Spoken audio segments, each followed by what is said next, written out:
सैकड़ों किलो वजन वाले हवाई जहाजों को हल्का करने की तैयारी चल रही है। जर्मनी के रिसर्चर इसके लिए ऐसा कर रहे हैं कि मटेरियल इनका बदल दिया जाए और विमान इससे किफायती भी बन सके और उनकी सुरक्षा भी बढ़े। जर्मन एरोस्पेस सेंटर में भविष्य के विमान पर काम चल रहा है। कोशिश है कि जहाज का वजन आधा हो जाए। दरवाजा खुलते ही सुरंग नजर आने लगती है। ये एक भट्टी है। इस विशालकाय भट्टी में विमान के पुर्जे पकाए जाते हैं। इन पुर्जों को कार्बन फाइबर की मदद से बनाया गया है। स्टाडी शहर में जर्मन एरोस्पेस सेंटर के रिसर्चर भविष्य के विमानों पर काम कर रहे हैं।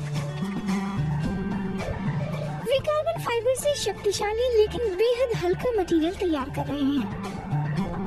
कार्बन फाइबर को एक तरल में डुबोकर मटेरियल तैयार किया जाता है। उसकी क्षमता इस बात पर निर्भर करती है कि तरल में उसे किस तरह रखा गया है। एयरबस के A350 जैसे आधुनिक विमानों का 50% हिस्सा इसी से तैयार होता है। आधुनिक सुविधाओं वाले एयरबस के प्लांट में इस तरह के मटेरियल का हिस्सा बढ़ाया जा रहा है। नतीजा, विमान हल्के हो रहे हैं, ईंधन की खपत कम हो रही है, उड़ना सस्ता हो रहा है, जहरीले तत्वों का निकलना भी कम हो रहा है। इस मॉडल में देखा जा सकता है कि आधारभूत संरचना में कार्बन फाइबर वाले और मटेरियल का बहुत इस्तेमाल मुमकिन नहीं होगा। रडर्स बन रहे हैं, स्टेबलाइजर, विमान का खोल, पंख और मोटर का खोल।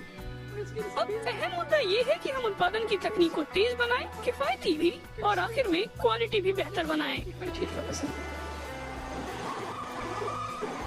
बहुत से काम अभी भी हाथ से किया जाता है।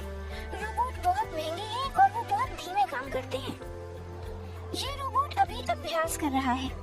जब ये काम करने लगेगा तो अभी से बहुत कम लागत आएगी। रिसर्चर ऐसा सिस्टम तैयार कर रहे हैं कि कई रोबोट एक साथ एक हिस्से पर काम कर सकें। इससे पैसे और समय की बचत होगी। DLR में भी अब तक बहुत से काम हाथ से होता है।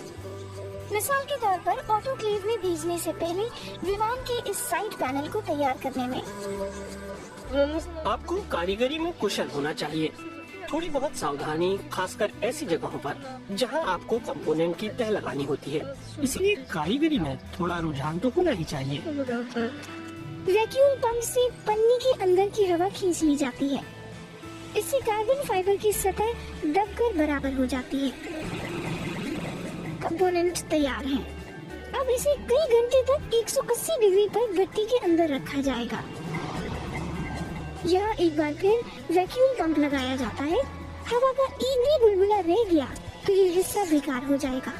स्टाडी का ऑटोक्लेव रिसर्च वाली भट्टी है।